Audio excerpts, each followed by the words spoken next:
Welcome back to Critic Proof. I'm Alyssa Rosenberg, the critic at Think Progress, and I'm joined today by my friend and sometime colleague, Nick Baumann, the news editor at Mother Jones, who has just written a really great story about the sort of commercialization of, in particular, the interactive section of the programming at South by Southwest, the huge festival that just wrapped up in Austin, Texas. And Nick, this was your second year at South by, right? That's right. Thanks for having me. Well, it's lovely to have you, especially since we got to spend some time at the festival itself. So I'm excited to pick your brain now that we're back in D.C., where it is cold, the beer is more expensive, and there is less barbecue. So what did you make of South by this year? I know your piece started with an encounter with a large plush Oreo who seemed very excited to see you, which seems like a good place to start.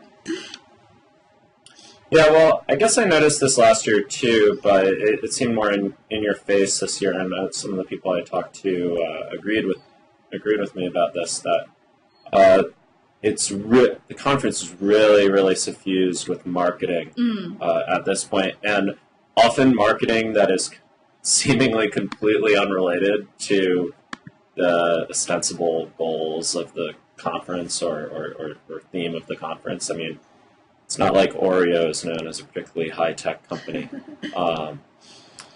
But even the marketing of high-tech sort of things can be disturbing, or not disturbing. Disturbing is wrong. Annoying. It's annoying. You really, right around the convention center, you really can't go, more than 25 or 30 feet without seeing someone who wants you to download an app onto your phone. Yeah.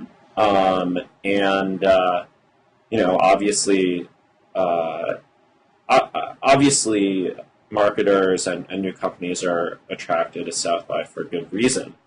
But that doesn't mean that it's a pleasant experience to just be constantly sold to.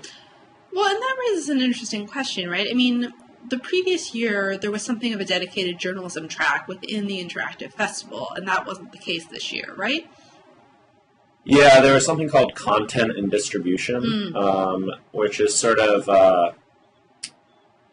I think, sort of a sign of the times of the way the media is going. Right. One of the keynote speakers was Jonah Peretti, the founder of BuzzFeed. He talked pretty interesting talk as far as I can tell, but I didn't actually go to it myself. I heard from other people.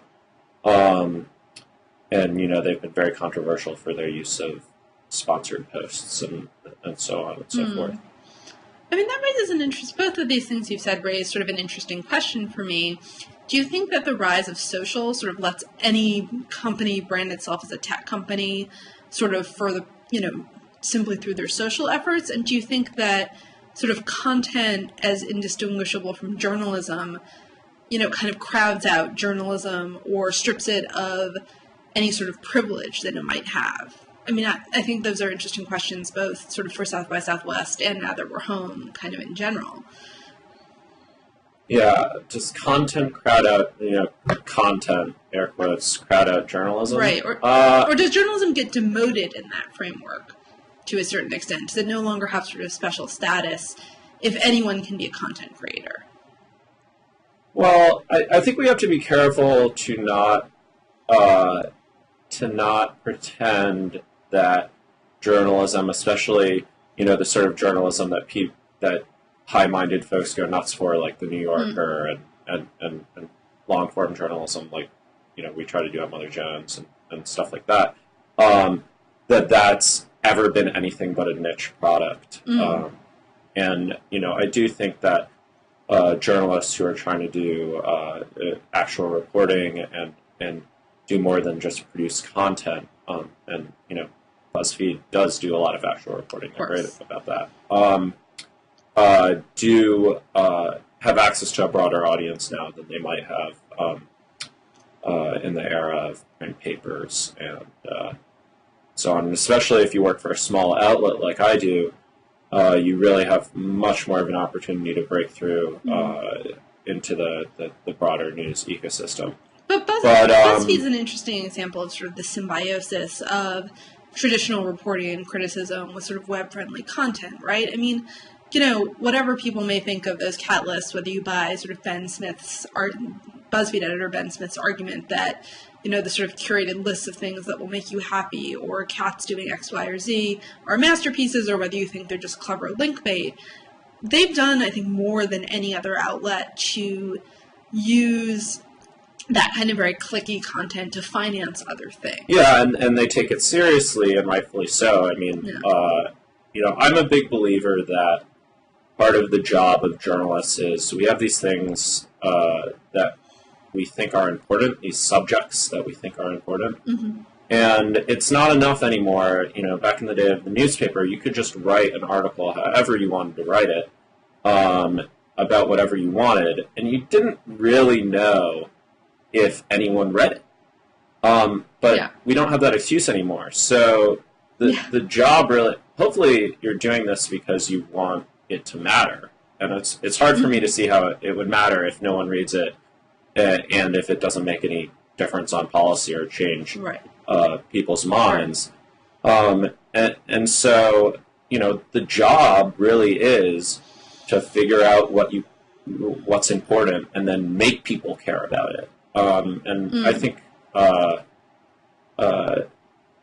that's something that everyone's still working on. Sure. And I mean, South by Southwest is an interesting place because it's, a place where people hope to turn from sort of from the noise into the signal. And, I have some thoughts on this in sort of movies and music to a certain extent. But do you think it's all just noise in interactive, or did you see were there ideas or products even that you saw sort of breaking through?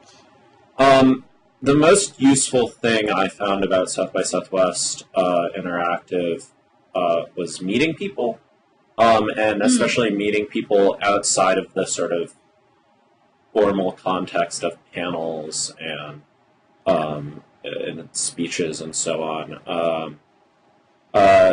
People are more apt to talk about what they really care about or what their passions are, and less likely to try and sell you, at least explicitly, when it's a one-on-one or, a small group interaction. And I can see why people love the conference, because obviously there are a lot of smart people there and interesting people and people who are doing cool things. And if you are getting to meet those people and talk to them, I can see how that would be valuable. So if I do go again, I'll definitely spend less of my time going to speeches and more of my time just setting up meals and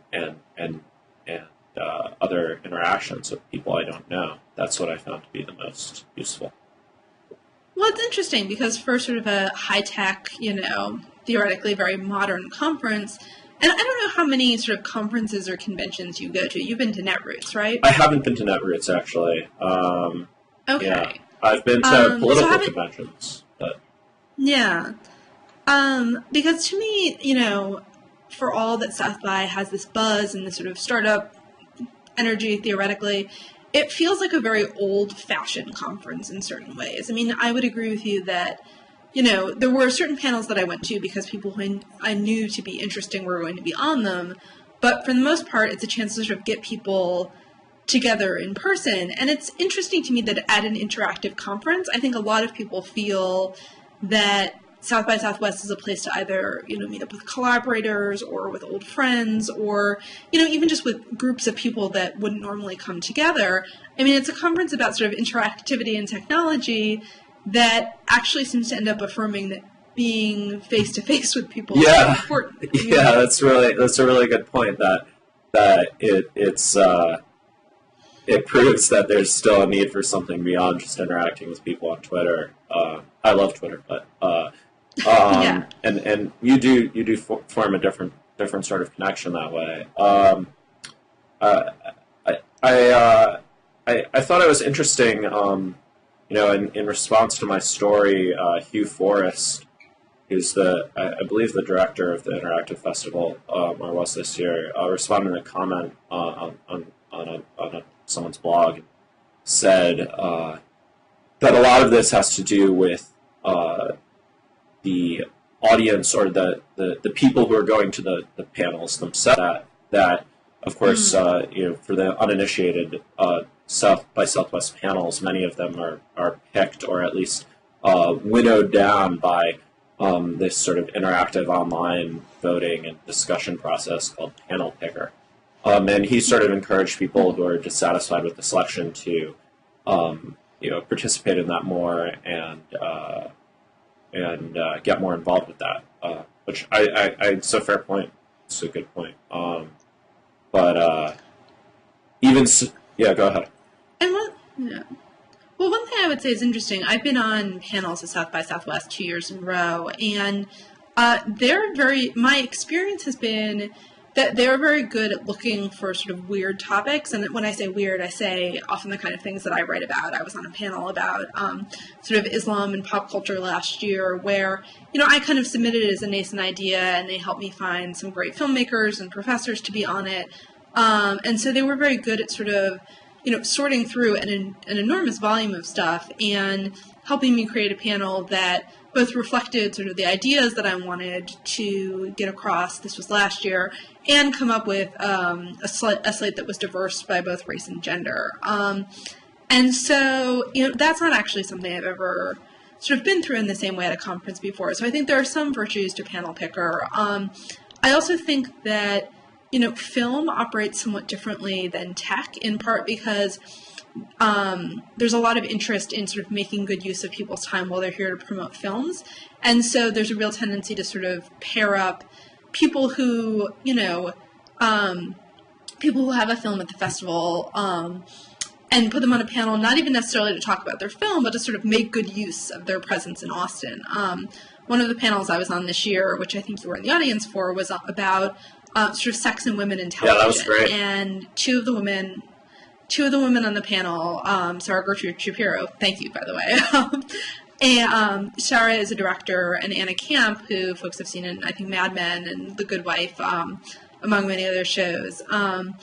They were promoting a short film, but actually didn't talk about it very much on the panel, and it was kind of refreshing. I mean, I asked them some questions about it, but they were very interested in the general topic. And I think, and this I think is not always the case in every panel at film, but it was, for me, a really nice experience to see people who had something to sell, but in a way knew they would sell it more effectively simply by being interesting. I don't know if that makes sense. Yeah, I do think in general, or at least my general impression is that there's more of an interest in the film and music sections and sort of especially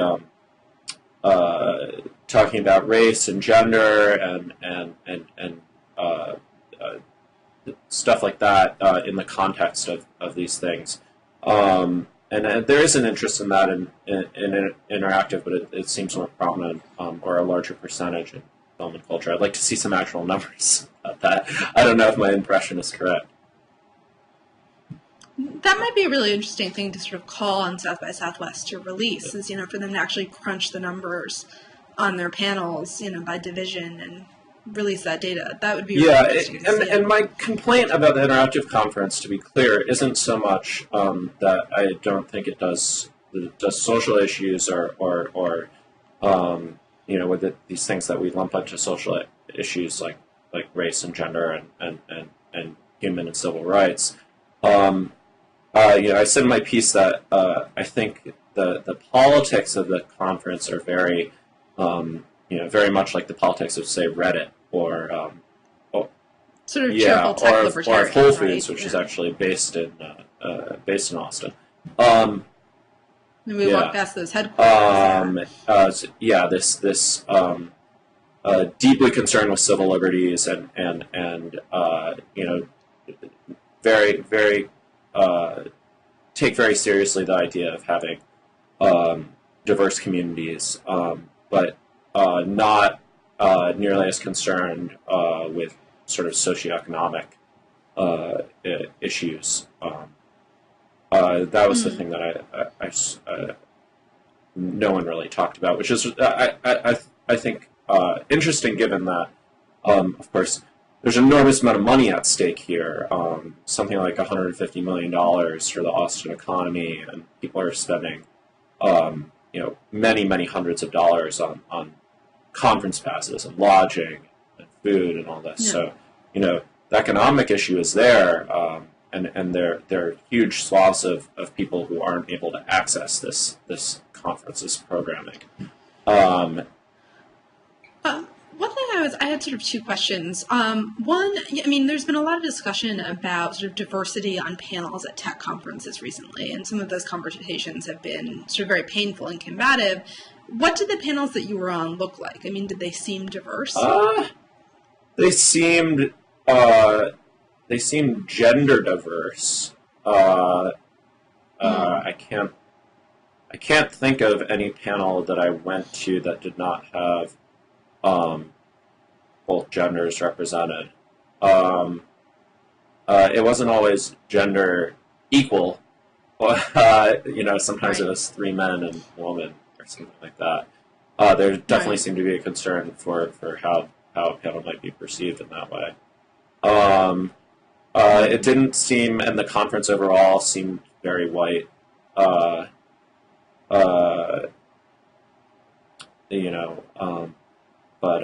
That maybe I wasn't looking in the right places. Yeah. I guess the other thing I was curious about, in terms of talking about both sort of tech libertarianism and sort of socioeconomic issues, do you think that to an extent South by Southwest is seen, from a tech perspective as a sort of microcosm meritocracy? If you've gotten in there, it's the idea that sort of everyone has an equal chance to make it, to sell their product, to sell their app. And do you think that overall environment where there's sort of a chance of perceived equal chance of success within this multi-day window makes it easier to shut out larger socioeconomic concerns? Yeah, maybe. I think the argument that it's some sort of microcosm of the broader technology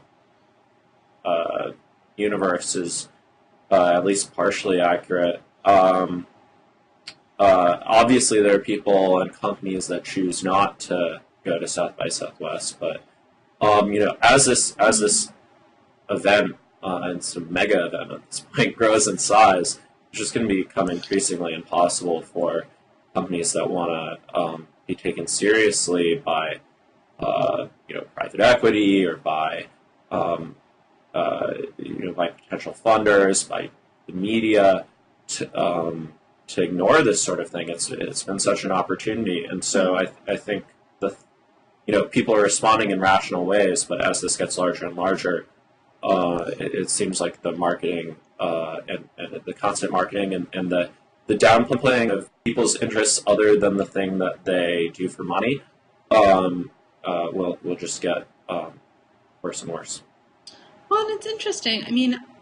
One of the reasons I find South by Southwest sort of intriguing to go to is because it's 3 festivals in one. It's interactive, it's music, and it's film where I spend most of my time, both because that's where I do my panels, and because narrative features are sort of the easiest thing for me to review. I go to something for 2 hours and I get a piece out of it. And I can sort of, save those up or knock them out when I get home if I have bigger ideas. And it's interesting to me in part because I think film and music are 2 areas where there's still, if not, a major taboo against selling out some perception that, it's better to be seen as authentic, that, sure, yeah. And it's interesting to me to see the sort of corporate music start to infiltrate South by Southwest more. There's, the fact that you have a sort of old school rap showcase on a sponsored stage is something that is striking to people. And deal-making culture is starting to take over South by Southwest more. Sundance Film Festival is always really interesting to go to because the press and industry folks who are, looking to buy movies to distribute are in the same screening. So at Sundance, you'll have people walk out of screenings within 10 or 15 minutes a lot of the time because they've decided that the movie isn't saleable, and so they have to get into line for something else that they might be able to sell. And that's always sort of a striking viewing experience is just sort of a structural thing. And at South by Southwest, press and industry and general interest audiences are all in the theaters together. There's a lower walkout rate. But it's interesting to see sort of deal-making become more of a thing. I was on a panel this year with Vincenzo Natali, who had a movie called Haunter in the festival, and then Travis Stevens, a producer who had Cheap Thrills and a creature feature called Big Ass Spider. And Cheap Thrills and Haunter both sold, within sort of a 2-hour time frame around our panel.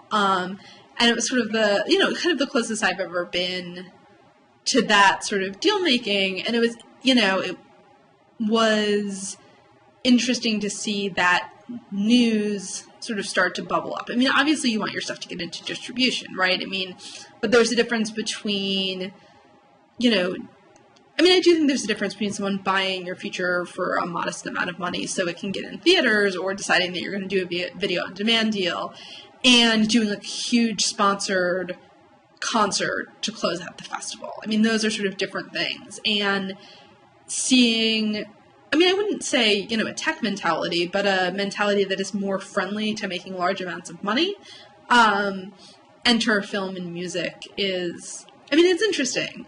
You went to more music than I did, I think. You went to the Passion Pit concert, which was sponsored by somebody, Sponsored right? by Taco Bell, yeah. Was that weird? Was it weird? Was it largely unobtrusive? Did it make a difference to you? It was definitely not unobtrusive. Like, they were handing out tacos all over the place. Yeah. But look, I'm a capitalist, and I want creators, musicians, filmmakers, people who make apps, people who are starting new websites. The people who are taking a chunk of your YouTube ad revenue in exchange for promoting your YouTube channel. I want those people to make money and make a living, and I just don't necessarily want to be in the room when they're making these deals. I'm just not. It's not interesting to me. And that's sort of my objection. I'm not saying people shouldn't go to Southwest to buy and sell and market themselves, sure, and all this, but the people who are going there and the audience, quote unquote, the people who are going there to sort of take a look at this and see the music or watch the movies, and I think it's a lot less bad with the music and the movies, or to see the latest tech things. People should know what they're getting. They should know that they're sort of taking a peek behind the curtain of a lot of big deal commerce going on here. And I don't blame little guy app creator for I guess the estimate was $75,000, spending $75,000 to get 20 women in brightly colored T-shirts to wander around Austin asking strangers to download, whatever. It's always women. It's always the women in the little T-shirt. Oh, of course. You would think someone else could come up with something other than that, or sponsoring pedicabs, which are seem to be the two main ways that people get word out. Yeah, but I just just like you don't want to be sold things on the street in any other situation, you don't want to be sold them in Southwest. That's South by Southwest. So people should just know what they're getting themselves into if they decide to go. But that's an interesting point that you made about sort of not wanting to be in the room when the deals are going down. And as a critic, I feel like I spend a fair amount of time explaining to people why something isn't more successful than it is. A show like Community, for example, that is beloved, but it's just never going to attract an audience over a certain level. It's the way it's constructed. Sure. And so, I think part of being a critic has become it's become much less a this enterprise moves me this way, or this enterprise fails to move me this way. It's a sort of multi-track job now, and there are people who purely report on industry news who are, here's the ratings, here's what's going to get canceled, what's going to get renewed, what's going to make X at the box office. And then there's still pure critics who just write about, cinematography and art and form, and that's wonderful. I feel like most of us are in some sort of middle ground now where we're explaining business as much as we are sort of explaining why something is good, or explaining why something, even though it's good, is only going to do a certain level of business. And it's very interesting to me, especially in television, the way that sort of savvy cultural consumers have come to know much, much more about the business models of the products that they're consuming. So, and I feel like my instinct for this is broken. If I love something, it's sort of a reliable sign that it will not do particularly well in the ratings. It's just something that I've, sort of come to accept. But I enjoy being around some parts of the deal, in part because, if you're making a movie and you're trying to get in theaters anyway, to a certain extent, maybe you're already selling out, right? I mean, however selling out is actually defined. But I like seeing what people think is marketable and what's not, and why. I wouldn't say it changes my critical judgment, but it does change my ability to explain certain things to my viewers. And so I find being around that interesting. It's an interesting question, though. I mean, do you think that people care about whether someone's sold out anymore? I think that's like a meaningful thing in our conversation. Well, I guess I should correct myself. I do have a journalistic interest in if there's an actual deal being made that's potentially newsworthy. Of course, I want to be in the room for that. But as a consumer, just as a consumer, I'm not really interested in being the sort of sounding board for your marketing team. Right. Now, in terms of selling out, I hate that term, I want, let's say, Passion Pit to make money, and of course, people with wristbands and people who paid for passes went to that concert for free because Taco Bell paid for it. And other sponsors. There are some liquor sponsors as well, or energy drinks, the usual. Yeah. So that's a trade-off you're getting, and as well as anyone that you see there's this trade-off between being marketed to and paying for things.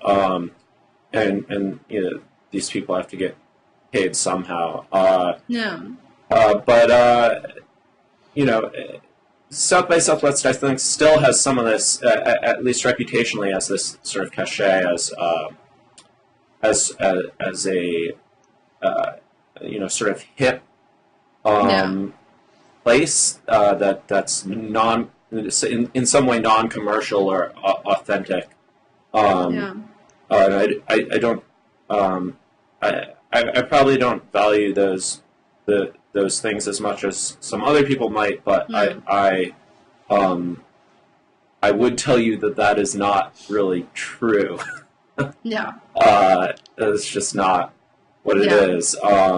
And so I don't think people should go there expecting something different from any other situation where $150 million is at stake.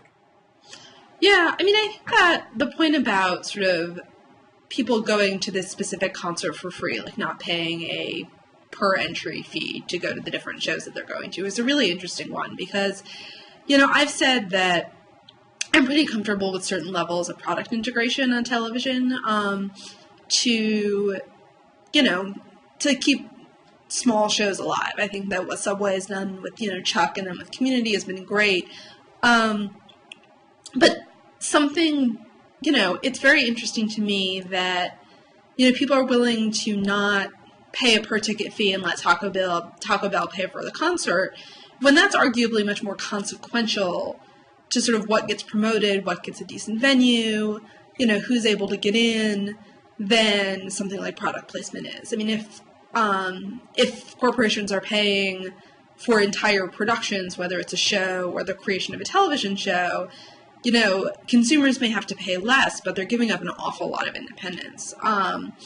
And I wonder how much people actually realize that. You know, I mean, if Passion Pit had turned down that sponsorship, someone else would have been booked in that venue. Passion Pit might still have played South by Southwest, but it would have been a smaller space. You know, it might have been a worse time slot.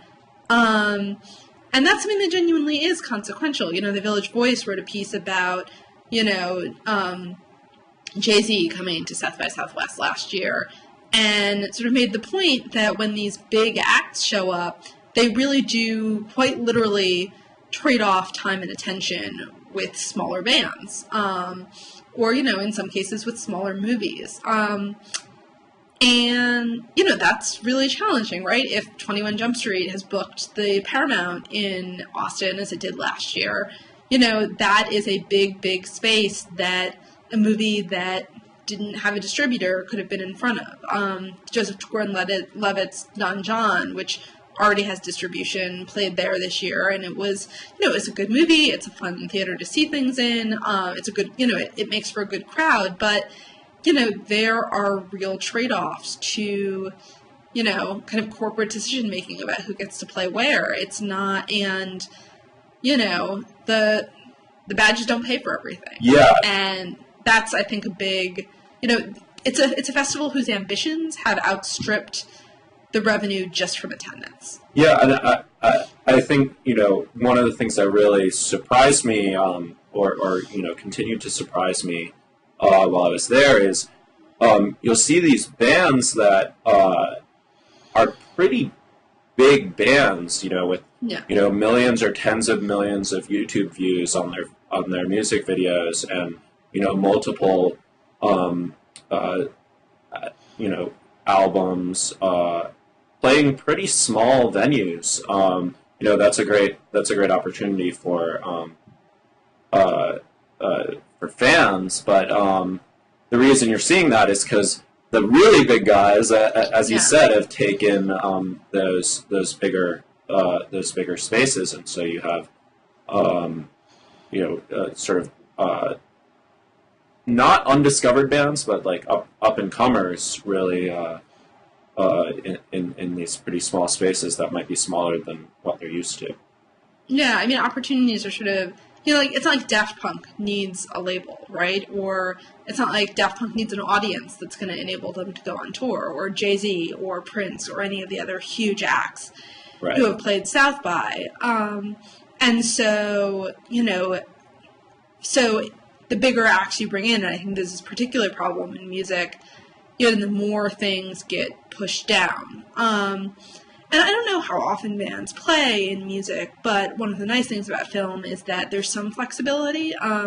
So a tiny movie like Shane Carruth's Upstream Color, which I saw and just adored, you know, that's a tiny movie. It's, you know, it's a weird sci-fi love story about pig farming and giant worms and orchids and embezzlement from securities trading companies. I mean, it's super weird, and it's not commercial at all, and it'll probably do, you know, $5 million in video on demand and another maybe couple million in theaters if Carruth is lucky. You know, that was something that got really good word of mouth, and people, you know, the screenings started filling up, and they added one, and so you can sort of see momentum build for something like itty-bitty and weird in film in a way that I don't know, you know, if it's possible to do in music. Yeah, I wish I was more of an expert on that, on sort of the music biz in that way. I think, you know, the bands must come, you know, the smaller bands must come there, because at least in the hopes of that. But as you said, there's this sort of crowding out effect from the big guys. But hopefully what you'll see is, and I think you've started to see this, you see these sort of satellite and rival conferences springing up. There's one called South by So What. There's another one that's at a ranch outside of town where this guy just lets a bunch of bands play on his ranch, and people go out and watch them out there. So some bands are literally being pushed out of town, but yeah. Well, in Sundance, I mean, it works the same way. There's Slam Dance. There was Occupy Sundance last year. You know, there's a lot of counter programming, and I mean, it's very interesting to go to. I feel like this is a very interesting moment to just go to any conference about content, not to sort of come back to where we started, because there's obviously enormous hunger for this stuff. I mean, people really want to see bands. They really want to see movies. And, you know, I mean, I feel like anything where people, having paid $1,000 for a badge, will then stand around for an hour to get into a movie, I mean, speaks a lot about sort of people's willingness to participate and, you know, to potentially, people are, I feel like there's a word, I mean, people are very excited to be consumers, and the interesting question is whether they're very excited to be customers, right? I mean, obviously the music business has its alternative and digital distribution pretty well figured out. The movie business is still, and television business, and TV is becoming sort of an increasing part of South by Southwest, particularly on the panel side. You know, Showtime was sponsoring the app this year and doing a lot of screenings. The business model is still much more up in the air for TV and movies, and so something like South by is just very encouraging in terms of the sheer numbers of people who will pay to go or who will travel to go and get badged through a panel and will wait in line to see things. It tells you a lot less about people's willingness to actually buy things. You know, especially it's one thing to sort of consume in a 6 or 8 day orgy, and another to sort of change your consumption habits on the day to day. Yeah, and I think, you know, that's what's that's part of what can be inspiring about the whole thing. That you know, people are passionate about a lot of this stuff. Even if they are being sold to the whole time, they're not letting that overcome their interest in or you know, attraction to these you know, technology products or websites or bands or movies. So that's a nice thing. It does make me wish there was more crossover. I mean, clearly the sort of mentality of the kind of tech and the startup business have crossed over into the film and music sections of the conference, and I wish that the passing was more flexible. Lots of us have platinum or gold badges. They're often what you get if you're registered as press or as a panelist, but I wish that in a way that there was just one set of badging that would get you into everything, or at least that like being badged for interactive would get you into film panels instead, even if not into screenings, or that film badges would get you into interactive presentations. Because the rooms at the panels are just never full, as has been my experience. And, you know, if it seems an odd opportunity to have film and music and tech people in one place and not have them talking as much as possible. And I wonder if you could fill a lot more rooms. You know, I did a panel on the MPA rating system that I imagine would have been interesting to a lot of people in music, to some people in tech, but you can't get into them if you only have a tech badge. And I wonder if that's something, I mean, I think South by Southwest is over-programmed. I mean, when you have Nate Silver and Kamau Bell and Matthew McConaughey all going in the same time slot, you actually have too much good stuff. And you might want to think about that, but I do wish there was more interaction between the three conferences, even if that was only reflected in the badging system. Yeah, I think that'd be great. You know, maybe give people in each conference an opportunity to attend a set number of panels from another conference or something like that. And your idea about having people talk to each other more, I think that's key. One of the things I'd really encourage people to do if they go again next year is just try and find interesting people who you admire or like to meet and reach out to them in advance. That's really what's most valuable for me. Yeah. And one thing that I think is interesting is that South by has this system called South by Social. Right. And I would 100% of the requests I got through that were pitches that were totally wrong for what I write, sort of inappropriate. It was like clearly things where people were just going through and emailing everybody. And it's very interesting to me that you have a tech conference that has built a social tool that just doesn't work as a social networking device at all. You know, I mean, I think that's an interesting and very specific failure of the festival. You know, I understand, I guess a lot of people are using it like LinkedIn, but it definitely didn't get me in touch with anyone I hadn't met before. You know, I ran into Carissa Cardenas, who writes for Women in Hollywood, who's someone I've, you know, exchanged tweets and things with for a long time, but who I'd never meaningfully corresponded with, and then spent a lot of the rest of the festival with her, talking about feminism and movies and employment issues for women in Hollywood. But that was totally random, right? That's the kind of thing that a successful social tool would have set us up with beforehand, and didn't do it all. Yeah, well, I totally agree. Obviously, it's incredibly hard to build a successful social network. Of course. But it did seem to me, this is mean, but it did seem to me like it was mostly a vehicle for facilitating PR people sending spam. And, the very poorly targeted, spam, as you said, that didn't really conform to what we do or what I do. A lesson to all PR people: don't send an email that says you think I might be interested in something without knowing that you think I might be interested in something. This is like the most common mistake of PR people. Anyway, sermon over. So box stepped off of. Yeah, we could do a whole blogging heads on journalist complaints about public relations, but we probably could. Yeah. Go ahead. But I do think it's a good place to talk to people, in part because, there are a million good bars and restaurants, and I want to spend sort of our last 5 minutes talking about the best things we ate and drank in Austin, since Mother Jones wrote an amazing guide to eating and drinking in Austin. Yeah, my colleague Tom Philpott actually grew up there, and he really knows his stuff. He knocked it out of the park with those recommendations. Yeah, because I do think that's actually a real virtue that Austin has, as opposed to many other conference locations, is that if you're willing to walk for 20 minutes, you can find someplace great and quiet to eat something wonderful and have a really good beer. Or an amazing banana milkshake, as we discovered. Yeah, it's not as it's not as much of a circus as, like, say, Vegas, something like that. But 3 best places you went to in Austin. Well, you and I both love 24 Diner, where we had some of the best milkshakes ever, caramelized banana and brown sugar.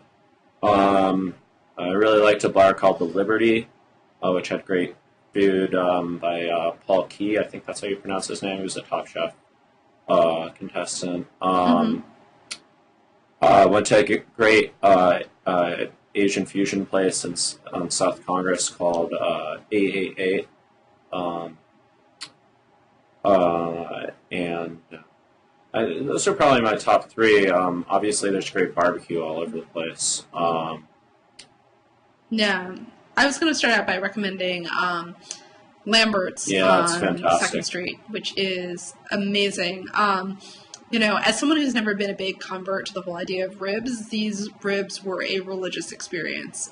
They were remarkable. So Lambert's is awesome, although make reservations. Big fan of a food truck bar combo. The bar is the Grackle. The food truck is the East Side King. This was a very pork-heavy weekend, so if you're not a pork person, I will cover you in just a second. But really good fried pork sandwiches, really cheap beer. Drink Pearl Snap if you're in Austin. It's awesome. It's like the perfect sort of early warm weather beer. And then because I'm a huge sucker, I always recommend Joe's, which is a local Austin chain, but also has an outlet down on 2nd for breakfast tacos and really good coffee, and it's a great place to have a morning conversation. And with that, I think we should conclude our personal sells of South by Southwest, although I think we're not making any money off the recommendations, so you can take our word for it.